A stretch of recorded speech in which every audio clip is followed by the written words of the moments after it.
Hey everyone, welcome back to the arena. I'm MD, joined here by Covey, and once again, a really special guest that is feeling really good today. That we want to have an awesome conversation with. Can't wait to introduce her. Right before that, though, love and appreciation to anyone who's listening. What's going on, guys? Like MD said, another awesome guest here. Super excited for this one. This is Rachel Gibler.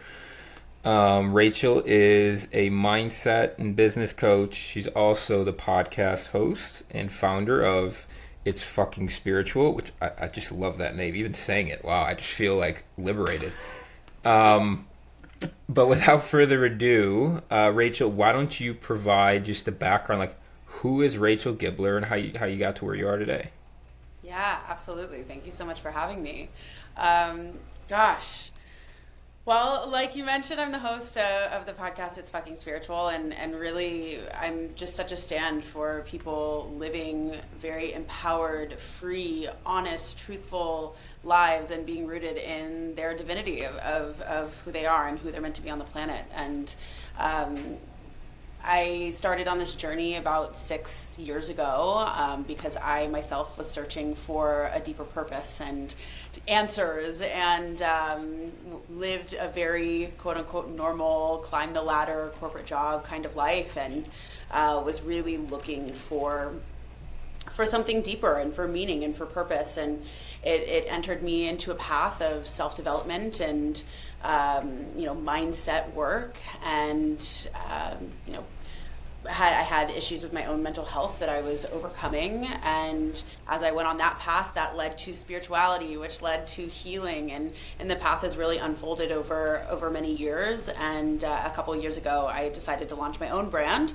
It's Fucking Spiritual, which really is about being the messy, human, authentic version of yourself and also being divine. And can we be both? And can we honor all parts of ourselves on our way to becoming who we're truly meant to be? And so I'm just a big stand for that. And I do a lot of different things. I primarily work. I work with women. I sometimes work with men as well, but on becoming embodied and connected with your body and creating from that place. I'm really into somatic healing as well, and we do that in the forms of programs, courses, retreats, and different things like that. And of course, the podcast and speaking engagements and podcasts like this one. Well, then you'd probably we just had on sorry sidetrack, but we just had on Pete. We haven't released it yet, but Peter Levine Yeah. just came on the show to talk about somatic experiencing. So it just made me think about it. There you go. Funny Yeah, how the world I works. have some work with him and some a certification he was a part of that I just did to do a somatic embodiment certification for coaching. So that's really beautiful. Awesome. So backtracking a little bit, you mentioned you kind of had your own mental health journey, your own struggles with your mental health. Can you just share a little bit more about what that looked like and really what that felt like internally? Yeah, absolutely. So we're just diving right in. We'll just go straight We're, there. we're diving in. We're doing it. So the thing that I always say is I grew up in a really beautiful home, beautiful parents. I'm very lucky in the upbringing that I had. But everything in my life kind of came crashing down when I was 16 years old, and my entire reality reoriented. And my father died in a freak accident suddenly. And when that happened, it sent me on a downward spiral of about 8 years, being very numbed out, being very not wanting to feel, obviously, just going through the process of grief. And a lot of things happened during that time. That had my mental health be really rocky. And at the time, I didn't have any belief outside of myself. I wasn't anchored into like a greater knowing. I just kind of thought that the universe had screwed me over in my life. And I was very angry. And the way that presented was drug and alcohol abuse and very tumultuous relationships. And the way it felt for me was I just had a very low self-esteem, very low self-worth, very like I didn't treat myself well, and so I was in situations that weren't honoring of me. And yet I also at the same time knew I always had this like voice and this knowing that this wouldn't be all for nothing, and I wanted to make something of my story, but I couldn't seem to get out of my own way. I couldn't get unstuck. And I was just kind of running on a hamster wheel, like blacking out, numbing out, and just checking the boxes of what people say you should do in order to be happy. And going through college, took a corporate job, worked 80 hours a week for someone else that under the fluorescent lights, doing something I absolutely hated. And and my mental health was just, it really took a toll on me. And it got worse and worse until I kind of hit my own rock bottom moment. And I was in a freak accident and shattered my knee, and it forced me to take 3 months medical leave. And during that time, I was laying in a bed with a cast from my hip to my ankle, like unable to move, and kind of had this knowing that if I use this time wisely, I could change the trajectory of my entire life. And I had. Can we stop right there though? Like you mentioned, you just had this knowing. What does that feel like? Like help me understand, because I'm sure our listeners are maybe wondering the same thing. But I'm so curious. Like you're sitting there, basically paralyzed. I put myself in that place, especially before my healing journey. Like I probably would have been like, just, why me? How did this happen? Like just a very victim kind of mentality. So I'm just curious, like this knowing of like, I want to make something out of this moment. I'm curious how you got there. Yeah, that's such a good question. I think if I really feel into that, I think so many of us, if we can really dig deep and feel like deep down, we all have like a little flame, and it's like a part of our consciousness, and a desire to be good and to create good and to like, at least I believe that humans all have that like spark, and it might be really dim and it might be really deep down in there, and you maybe have a lot of the victim consciousness of like, why me, why is this happening? And believe me, like during that time, that was the conscious state that I was typically in. I was so angry, especially after my accident, for about 2 weeks. However, like there's this point of, I think a lot of times, at least for myself, like when I hit that rock bottom, and I think this is big for a lot of people, is like you finally get to the point where it's like enough is enough. Like I can't keep going on like this because I am ruining my own life. And this is not working for me. And if you get sick enough and tired enough of your own bullshit, excuse me, can I you, absolutely. I said the most liberating fuck of my life introducing you, so yeah. Great. Name of the podcast took care of that rule. I'm assuming you won't have me on just knowing the title of my podcast. Like if once you get sick and tired of your own bullshit, right, and you strip everything away, what's left there often, even if it's really small, is that little flame of like, what if? And possibility. And it wasn't big, and I didn't know the path, and it's not like I knew I would be sitting here right now and what it would present and look as, but I knew what I was doing wasn't working, and I knew there had to be something else. And it was like this little desire and little flame, and the way it presented was in that moment. It was like a fleeting moment of faith.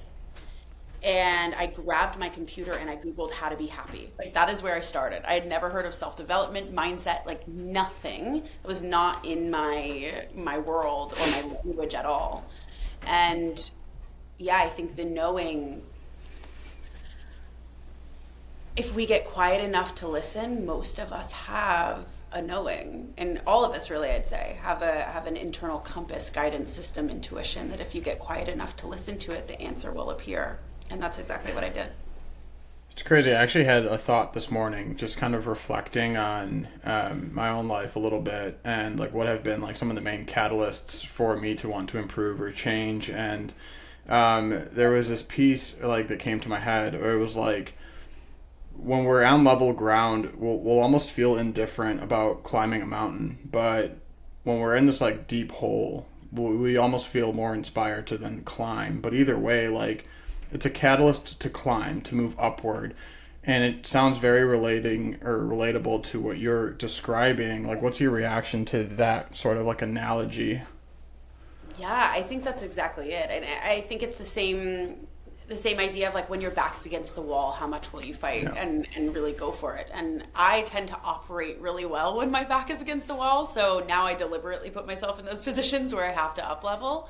And I think it's that like that fighting response of survival and wanting to create and wanting to push and wanting and I think when you can have your back against the wall or when you are in a deep hole, it can activate that it can activate that part of our consciousness of wanting to really go, because when things are easy and when you're on the level ground, it's kind of like, why change, right? But yeah, there's something about being in that hole that I think can be really inspiring if you allow it to be. And I think it's so beautiful, the part of, I just Googled how to be happy, because it's almost like I've been there before, and it's like you're finally giving yourself the permission to maybe experience what it might feel like to go there, to maybe give ourselves the thing that we always deep down know that we want and deserve, but that just feels so fearful and so overwhelming. And I think that's just such a great little piece that I hope people don't take for granted, because I've been in that moment. So you go there, you start to embark on this journey of self-discovery or of self-development, self-discovery, whatever it might be. Like, what's next? What's next on the journey for me, or just for Yeah, like on your journey, what came after that? Yeah, so I tend to go 0 to 100 really fast. That's my personality. So I tend to rip the Band-Aid. So I laid in bed for 3 months. I Google how to be happy. I find self-development, right? And at that point, I decide I'm going to make a commitment. Because up until that point, I had been numbing myself out, right, on drugs and alcohol, the things that I mentioned earlier. And so I decided I'm going to make a radical change. I'm going to lay in bed for 3 months. I'm going to study this. I'm going to read books. I'm going to listen to podcasts. I discovered podcasting for the first time, and this was 6 years ago. And I'm not going to take the painkillers that they give me. I'm not going to listen or watch Netflix. I'm not going to numb out, and I'm going to sit here and I'm going to educate myself for 3 months, and I'm going to see how I can change my life. And that's exactly what I did. I just was insatiable with filling my head with different information, because at the time I still had the job, I still had the friends that weren't helping me get anywhere in life, but I could control what I was putting into my brain. And that's where I started. And after that, I came back from medical leave. I went back. I quit my corporate job. I was like, I broke up with my boyfriend. I left the friend group that I was in, and I committed to having another 3 months completely alone, dedicated to learning and growing and expanding, and eventually that led me to joining entrepreneur groups and flying out to different events and getting myself into different rooms and arenas where other people were doing the things that I wanted to do. And that snowballed and eventually led me to starting to post online, starting to share my own story and making connections. And obviously it's been 5 years since that part of the journey began, but ultimately it was like one step by one step. I'd get to know one person, they'd bring me somewhere else, and I'd open a new layer of my consciousness and understanding and awareness, and at the same time was continuing to deepen in my own work and just continued to follow the unfolding, essentially. And now here we are many years later, and I'm teaching and a steward of this this work as well. But it was just a constant unfolding. Yeah, I love the idea that you just took 3 months to yourself, and you ruthlessly eliminated a lot of what was on your life's plate to be able to do that.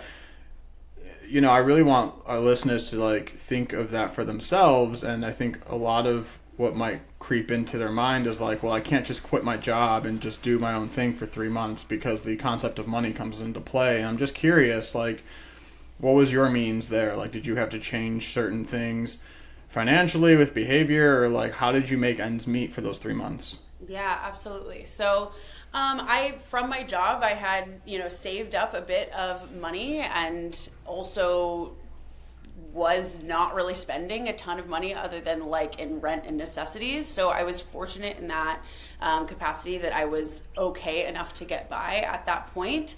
And so what I will say to anybody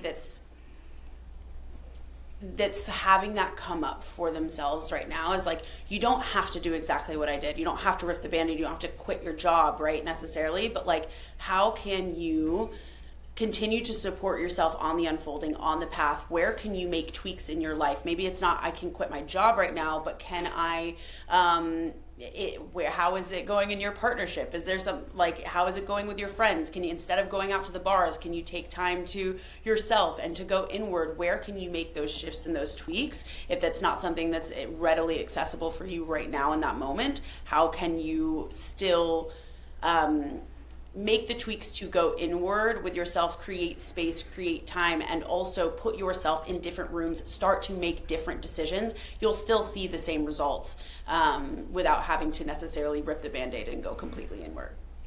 Thanks for that. Yeah, I just think it's so important that we're like, we bring that, you know, because it's such a cool story, you know, but it may not apply to everybody, but people maybe want to get to the same place that ultimately you've gotten to. I want to go back to one thing in the intro story, and then we can pick up to where we were. You mentioned, you know, in the passing of your father, not wanting to process all of that grief, and so you really numbed out. And I think that's a very common reaction to traumatic events that where you would need to process grief. I know I can speak firsthand to not the same event, but having numbed out against grief. And it gets to a point, and I want to hear your thoughts, or like if this is also what you've experienced, where you've numbed out to such a level that you're not even feeling positive emotions anymore. So you don't even feel joy or happiness, and maybe you pick up more like nihilistic concepts or tendencies. Like, did you get to that place as well on like the positive side of your emotions? Oh, certainly. Yeah, I would say I was incredibly nihilistic at the time. I think when we numb the negative, we numb the positive. I don't think that you can have one without the other, right? It's very, if you're numb, you're numb. And that tends to be, at least that was certainly my truth as well. So I just kind of had no hope at that time. I was very angry at that time. I didn't really care about anything. Of course, I did care underneath that, but the way it presented and the way that I tried to I tried to not care about much. And I think that's where a lot of people are, you know, and I really feel for anybody that's in that position. And it was podcasts like this and listening to different conversations and relating to people that have been where I once was that really helped me to thaw and helped me to shift and helped me to change. And eventually, once I began to allow myself to feel and to process those emotions, they began to dissipate, and I was able to eventually get myself out of that place. But yeah, certainly feeling for anybody that's in that space right now. Yeah, no, I love that, because I was in a similar place where the point where I was pretty numb, and I've never been, looking back, so excited to feel pain. I didn't know it at the time, but to be able to feel anything, like going through my process of self-acceptance, it was very painful. But there was also such like a relief, like emotional release that like I had not experienced before. And I didn't realize at the time that by experiencing that pain, I'm then allowing myself to feel the other side of joy and compassion and all that beautiful stuff that we all want to feel. And I remember even saying to my therapist, I've told this story before, but I remember saying to my therapist, like, this is great. I'm feeling things again, which like actually feels great, but I'm always crying out of like these are tears of sadness or pain. Like, and she just told me to kind of stay the course. And now, as you continue to work through it, and I actually really accepted who I was and started to love who I was, it then turned into all those feelings on the other side that you're referring to. So to your point, yes, I certainly feel for anyone that's in that state, because it's tough. Like not really feeling anything is a tough place to be. Like just kind of going through life. Like I remember being in that place and just like, I just wish I could be like happy or feel something, you know? Anyways, tangent, but relatable for me. I had a question, something you said, which I thought was really, really cool. We kind of glossed over it, but you said getting quiet enough to listen. And I think a lot of us, you know, myself included, at times we distract ourselves and we don't even realize that we're distracting ourselves And so what does that mean, getting quiet enough to listen? And also for you personally, like, if you're comfortable sharing, like, what was your higher self telling you? Yeah. So getting quiet enough to listen for me, and you just touched on it, right, is that we live in an age of mass distraction. And that is the epidemic in our society, right, is the fight for our attention. And everything is go, go, go, and it's really fast, and it's swipe here, scroll there, like only 10-second videos, right? Like our attention span has gotten smaller and smaller, and our nervous systems have become so dysregulated that that's how we're regulating our nervous system, is by distracting ourselves.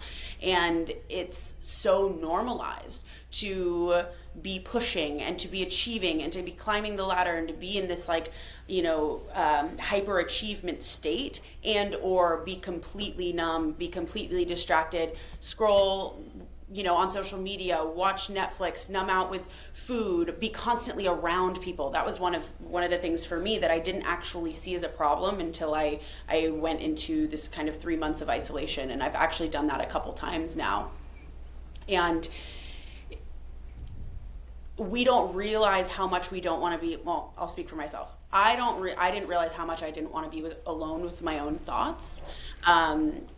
Until I actually allowed myself to be alone and to be in the spaciousness. And for me, I constantly wanted to be around people. I'm like, I'm an extrovert. I just want to be out there. I want to be doing the things. I want to be around everybody. And it was like, I was terrified to be alone, because I was terrified actually what I would find inside of that stillness. And when we actually give ourselves the space to be quiet enough to listen, to accept what it is that's coming up into the surface, to work with it, to feel it, that's actually when we create space for to create a relationship with our intuition, a relationship with our inner knowing, and a relationship with our guidance system, to be able to actually create the things that we want to create in the world.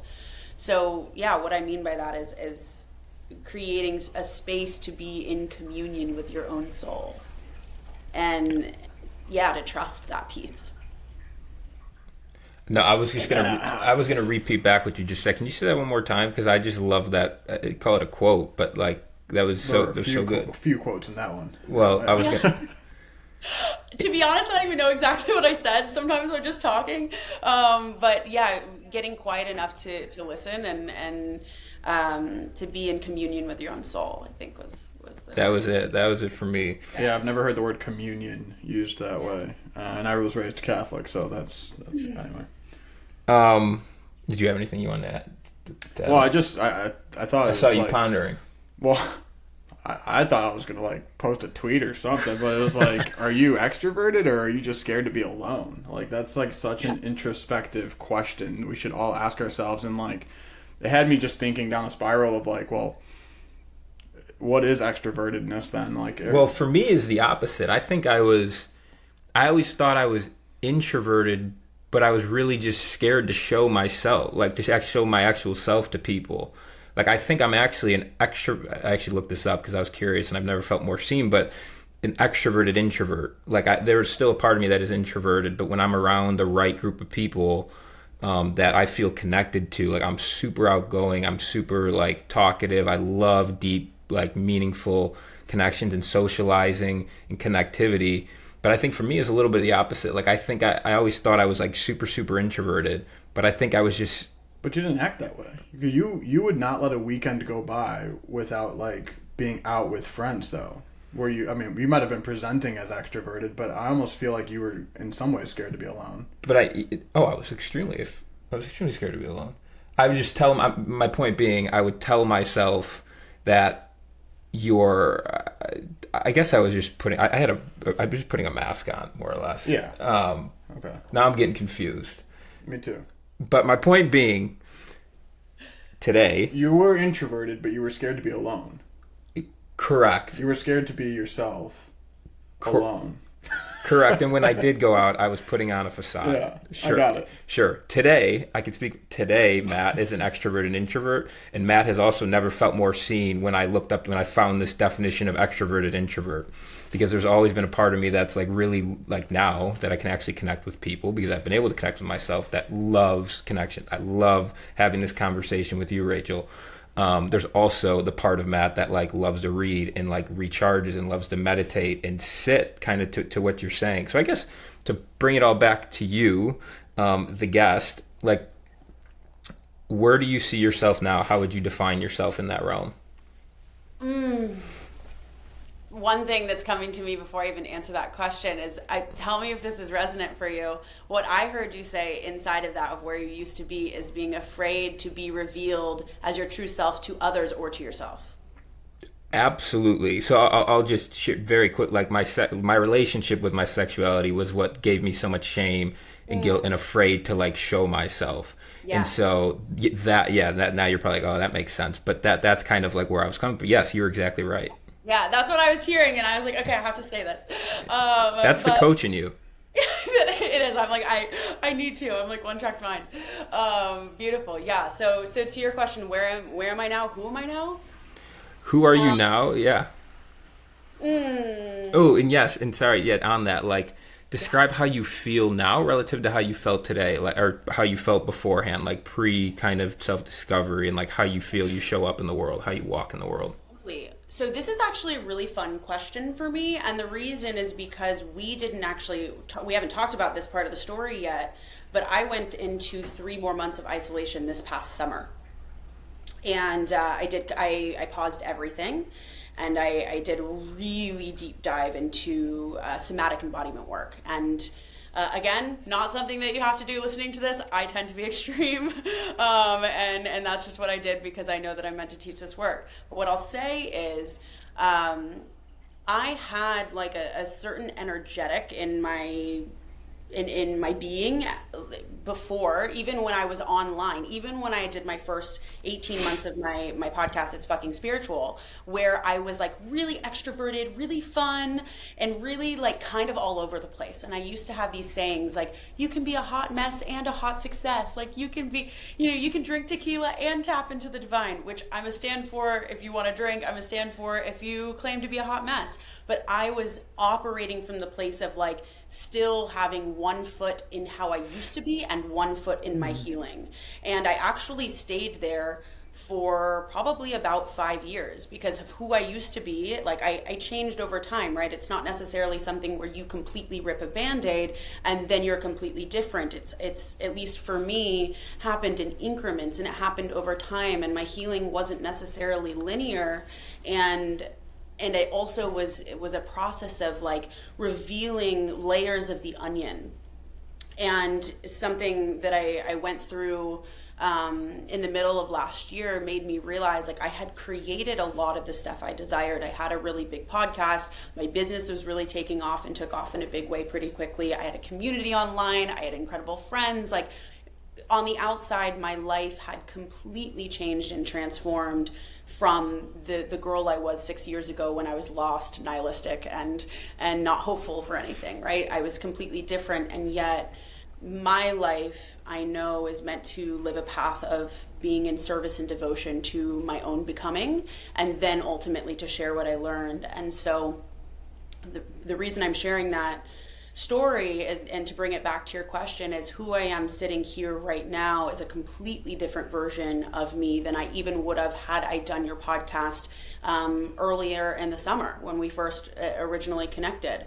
And that is because the part of me that used to claim like I'm a hot mess and like I'm really fun and it's fucking spiritual and like all these things, yes, it's fucking spiritual. And now I feel very grounded and rooted in who I am, and I feel that I'm in my spine, and I feel that I've really gone on a path of releasing somatically in my body what no longer served me. And when I released those things that were held in the crevices and the cracks of my being, it was filled with wholeness and truth and love. And I feel certain of myself and certain of my path and excited to create it. And but I feel grounded, and I feel very free and very excited, and trusting. I can trust and surrender in the unfolding and in the unknown of what's to come, in a way that I never could before, but in a way that is being created from hope and abundance and excitement, rather than like, is this going to work? And I don't know. So that's a fun question to answer, because I feel very different now than I ever have before. I mean, that's a beautiful answer, and that, if anything, is that I got to show Dr. Peter Levine that, because if that's not an advertisement for somatic experiencing and getting into it, like, I am so motivated after hearing that to dive into that type of, like, because embodiment work, because that is something that I haven't done, is I've done, and I still do therapy, I've done the meditation, but like the physical, like that type of work is something that I've not done. And the fact, I think what was so powerful is like what you said, which is you were a completely different person from when we originally connected in whatever that was, the summer. Yeah, I think July. I went back and looked at my team's emails, and I think you guys emailed me in July, and they were like, "Sorry, Rachel's not doing anything." It was because I was in isolation at the time. Look at that. You were so rudely interrupting her isolation. I know. Shame on me. I wasn't checking my emails or social media at that time. So. Well, I'm super glad that I thought to reach back out, because I know that I'm personally learning in this conversation, so I know our audiences as well. And there's one other thing that I like that you said there, which is like, this journey is not linear, and I resonated so deeply with this idea of like, my life has completely transformed over the last year, but there is still, and I can feel it deep in my intuition, that there's more to go. And there's more self-discovery, there's more stepping into your truth, there's more surrendering to like the unknown and the universe. And yes, people think it sounds woo, but like, that's just the reality. That's how I feel. And the way you just described it makes it feel that much more real. Like, that is so right. That I just... Yeah, that's a hell of a reaction. Again, the words that were like the language that you speak to describe a lot of this, I would not have understood even just 6 months ago, maybe even less. And I can imagine people listening and being like, "What in the hell is she talking about?" And so, I know I was into some of your content, and you were describing the somatic experience, and it seems like the one that you were most recently a part of, and you talked about almost like going back and being your 6-year-old self, and then being your 13 or 17-year-old self. Like, can you walk us through a little bit more tangibly and help bring to life in simple terms for people, to truly understand what this experience brought you towards? Yeah, absolutely. So I love that question, and sometimes it's like I almost forget that, like, some of the ways that I'm almost speaking, like, I wouldn't have spoken like this even a year ago. So I love that you're bringing me back into that space, and really all of that it means. And I know the video that you're talking about of when I talked about, I would see myself in cycles when I was in the somatic. I was working with a somatic therapist Monday through Friday for many hours a day, to like really go into this, but you don't have to do that by any means. It's just about the process of feeling the emotions that you never felt.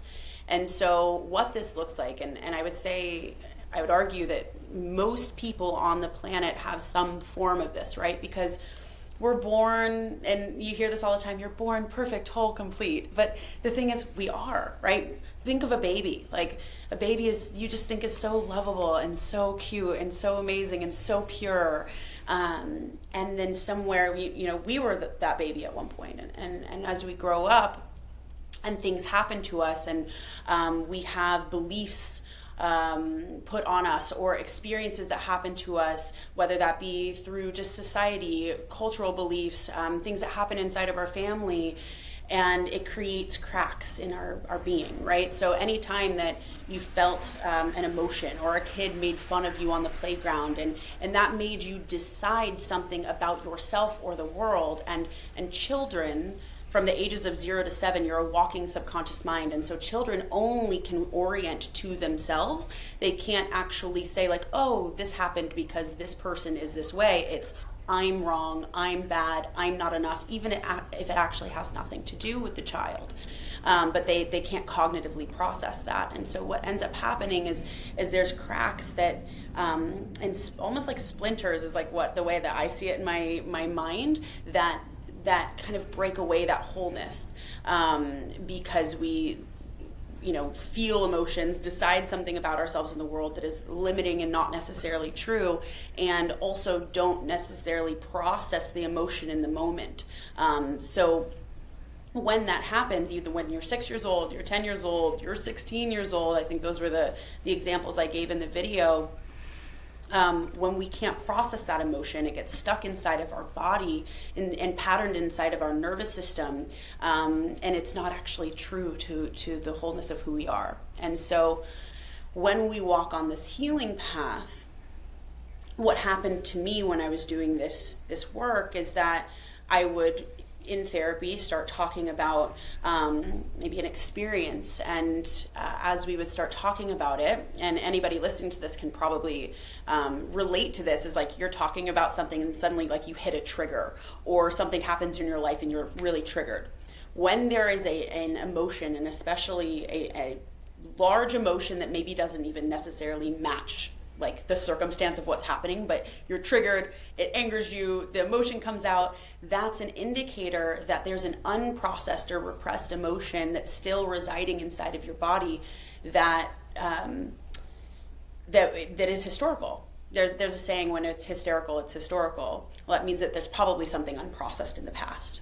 And what I meant when I said I became 6 years old or I became 10 years old, it's not like I actually was acting that way, right? Or I was throwing a tantrum like a 6-year-old, although you certainly could do that and could process the emotion. But what I meant was I felt a felt sense inside of my body as if I was 6 years old, the 6-year-old that felt so like incapable and unworthy, and the 10-year-old that felt like so misunderstood and so sad and so wronged and so upset. And I went back and felt those emotions and cried as that version of me. And when we can allow ourselves to go there and to process that feeling, it liberates the 6-year-old, it liberates the 10-year-old, and it allows you to repattern that inside of your body. And if you hear of like reparenting work, it's really like about reparenting the parts of ourselves that didn't get what we needed in the moment, and that allows us to fill that crack, to fill that splinter, and to come back into more wholeness with our being of who we really are. I'm thinking to myself, it's such a great, because I'm thinking to myself, just like, I've done a lot of work on myself, and I'm certainly proud of that. And I still, there are certain circumstances I can look back more recently where I do still feel triggered. And now that you're mentioning like body sensations, I can actually like take myself back and feel that. And I'm like, okay, there's something there. And while that means probably some pain in terms of working through it, that also means an opportunity to grow through it. And so that's also exciting. And like, I was kind of going to ask you a question around, which was a good question for a coach, but like, what would you tell someone that just feels stuck in their life and like just doesn't know where to go next? But before I do that, I want you to answer this question, because you've been on such a beautiful journey through it all. What are you most proud of? My commitment to the work. That was the quickest answer. Why? Like, tell me more. Like, why was that just like so clear? It's so present for me because that is the foundation for everything else. I believe if we're going to be teachers of this path or to speak about this path, right? It's like we have to be on the path for ourselves first, and that's so imperative and it's so important in this space. And I really became privy to that over the last year, especially as my podcast grew and as my business grew. It's like nothing matters if we're not walking the walk and doing the work for ourselves. And the followers don't matter, the numbers doesn't matter, the having the communities, even like helping other people with their own breakthroughs, like all of those things, none of it matters if we're not walking the walk in our own alignment first and in our own integrity and coming from that place. And so, yeah, the thing I'm most proud of is my commitment to the work and my commitment to my integrity in walking that path first, and then sharing from the place of the embodied knowing. I was just gonna say real quick. I'm just like rooting you on. Like I'm like proud because I'm sure like as a coach, it's very unregulated, and I'm sure I know there's a lot of coaches out there that are actually coaching from a place of like that have not done the work on themselves. And I just think like you are a prime example of the complete opposite, and you should take just the most pride ever in that. Thank you. Thank you. Yeah. And what I'll say to that too is like, I've been one of those coaches. I think a lot of times it's in the shadows. Like people don't really necessarily know. I do genuinely believe that, 99% of people that are in this work want to do well and want to help people and have that desire. But sometimes when it's in the shadows and it's in the wounding, there as much light as there is in this industry, it holds the equal of its opposite in the dark. And there's shadows in that, and that shadows in our own being. And so, I think that's why it's just so important to have this conversation of like making sure that we're always walking the walk of our work, and also to be like humble and have humility around our humanness. Like I certainly don't have all the answers either, and I'm not saying that I'm healed in any capacity either, but I can definitely speak from the embodied knowing of what I've already done. And I just think it's a really important conversation. So thank you for saying that. Yeah, well, I mean, that's kind of in line with my next question. You just said you're not, you wouldn't say you're healed, but I was curious to know, like, where are you at with splinter volume? Like, are you pretty clear of all of your splinters? Is there a world in which you can be? I know, like, bad days can happen, or, like, events can still happen in present moment, and, like, you'll still have times of feeling down, but just curious in terms of, like, your past and your work on your past, like, is there a world in which you can clear out that last splinter and get back to your whole self from when you were born, at least for a moment? Yeah. So at least for a moment part of your question, I would say yes. There are certainly moments where we can feel so whole, so perfect, so complete, so in our divinity, and that's beautiful. But I would also say, like, I don't know. I don't know. Maybe there's someone out there that's reached that or reached enlightenment or salvation in some way. I'm certainly not one of those people. I have so much humanness, and the reason that I apply these tools and teach these tools is because first and foremost, I need these tools. And I would say there's a lot that I have uncovered in my psyche, and there's a lot that I have filled from the inside out, and there's a lot more wholeness and a lot more groundedness and a lot more freedom that I feel in my life. But it certainly doesn't mean that my life is void of human emotion. And I in many ways believe that life will life you. Like that's kind of the point of this journey, and the point isn't necessarily to feel all of the happy emotions all the time and always feel in joy and happiness, abundance, and all of that. That's at least not the North Star for me. For me, my North Star is being able to feel the full spectrum of emotion and to feel the full range of the human experience. And can I do so with grace and humility and love? And when I feel those human cracks, can I see it without judgment? Can I be in the experience without having to identify with it? Can I feel it all? And then can I come back into wholeness, truth, and love? So yeah, I don't know. Maybe there's someone out there, but that's certainly not me. No, it's a great answer. It made me think of like Adam saying like life rips or whatever. That was kind of similar. One of the questions I had for you though, because we talked so much about your climb out of this like rock bottom, and all of the work on these splinters, and I wanted to talk more about, we've talked about like surviving versus thriving, and it seems like right now you're in a more thriving type state where you're kind of climbing mountains as you choose. And another part of your content, you talked about expression and the importance of being able to fully express yourself. And I thought it was interesting that you framed it in a way that was like our expression can be very bespoke to ourselves as an individual. When I used to think expression, I thought like we all expressed the same things, maybe a little bit differently, like we have different laughs or different senses of humor. But can you speak a little bit more to like the individuality of expression and how that maybe shows up for you versus others? Yeah. I think we all have our unique blueprint of expression and what's true for us, right? I think when we get into a trap of like how I express has to look how somebody else expressed, because how this person expresses, and I think this is like really rampant in our society today, especially with social media, is, oh, I need to do it that way. I need to be like this person because they found success in this arena, or I need to even like the mask that we were talking about earlier, Matt, is like that mask of, okay, I need to express in this way in front of these people when I'm out because I want to like I'm impress or connect in a certain way. And I think again, going back to like getting quiet enough to listen and actually knowing who you are at your core and who were you as a child. I think that's a really beautiful roadmap for what is your authentic expression and what does that look like. And a lot of that's just coming back to who we were as a kid. And I believe that the world would benefit so much and the world would heal if we all were in our own authentic expression and in our gifts.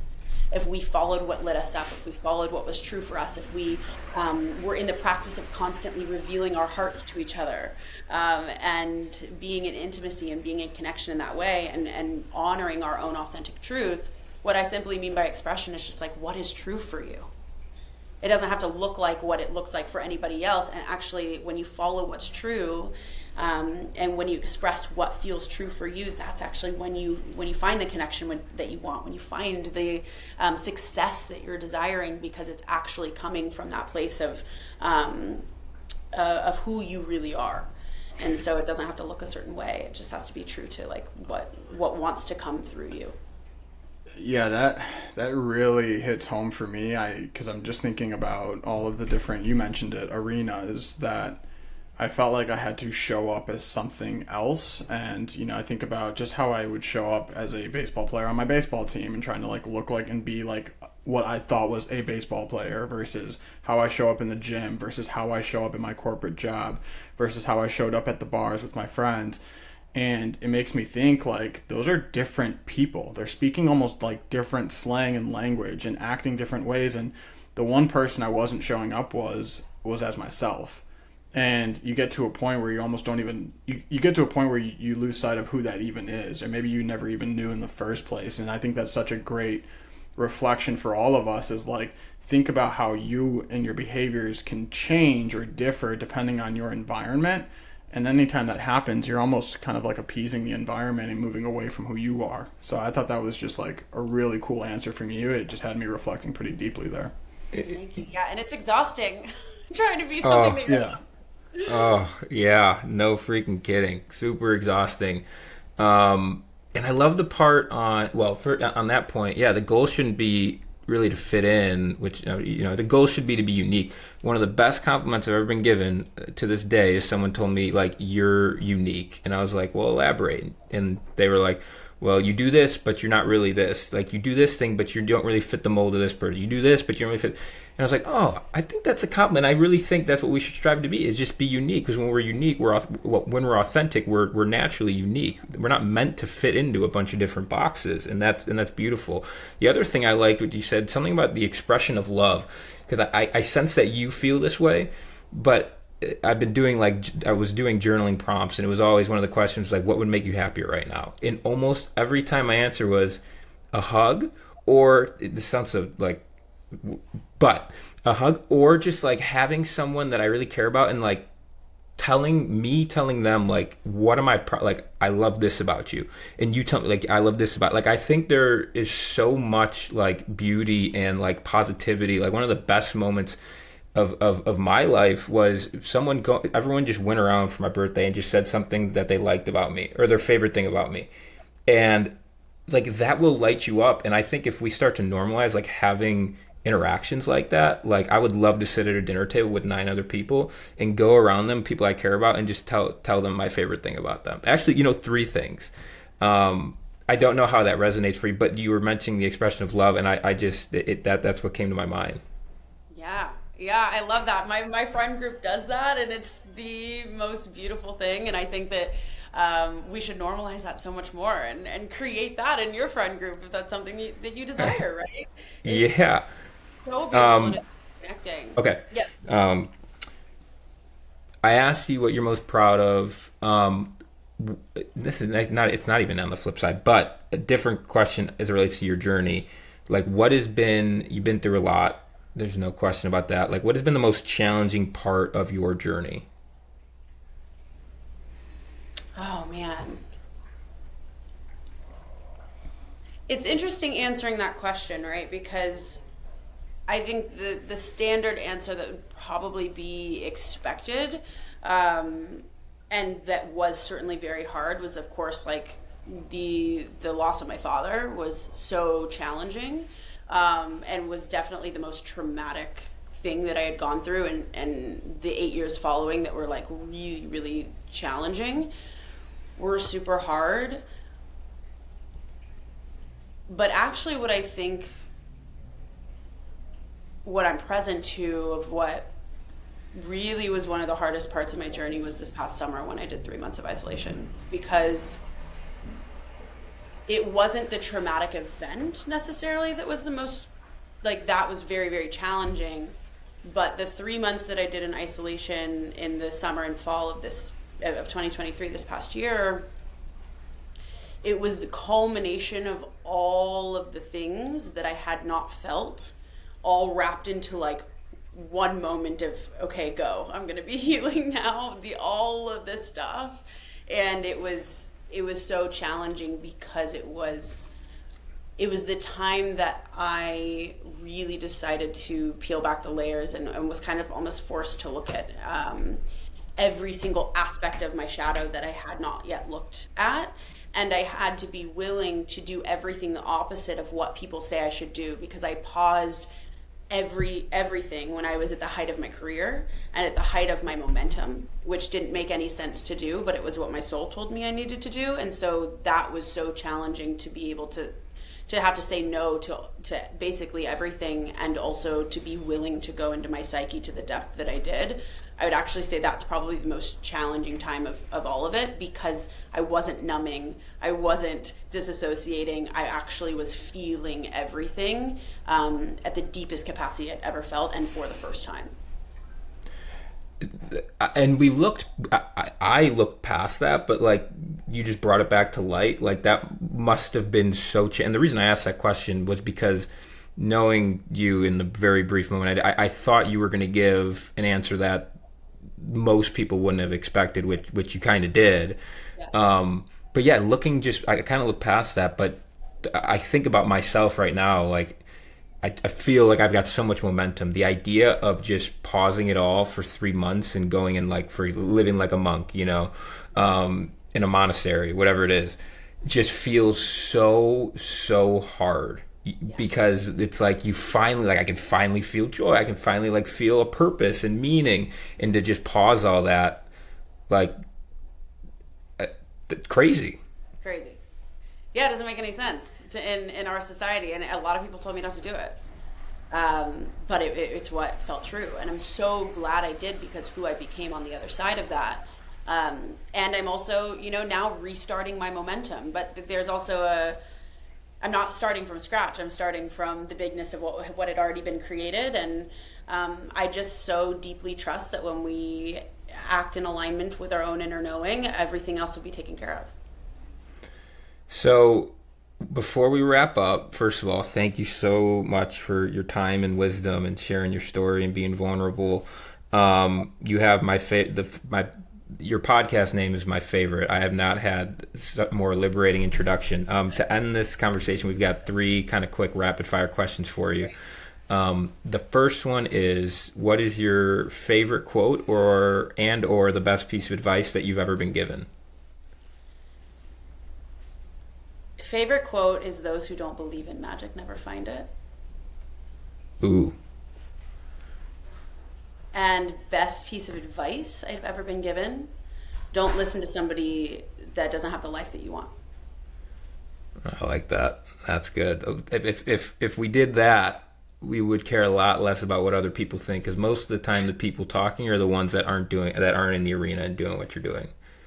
The magic quote, by the way, is one you might want to repeat in your head a few times if you're listening. It took me a couple times. I was like, okay, now I really got it. It's a simple quote, but... By the way, for anybody that's listening. If you could have dinner with anyone in the world, who would it be and why? Oh my gosh, I've never thought about this. The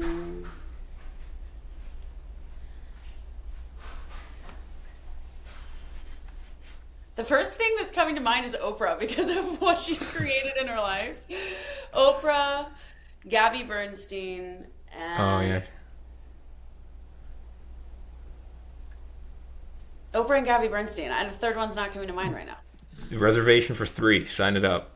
We'll manifest that. Perfect. Oprah, if you're listening, Gabby Great. Bernstein, I've tried to get you on the show. Come on lastly, what do you like to do in your free time? What are your hobbies? Just kind of Rachel Yeah. outside of her business. I sing and I play guitar and piano and I'm a musician. So that is my first love and something that I am committed to reconnecting with this year. So thank you for asking and reminding me of that. I love it. Okay, we're gonna wrap up here, guys. Thanks again, Rachel. We really, really appreciate it. Thank you for having me.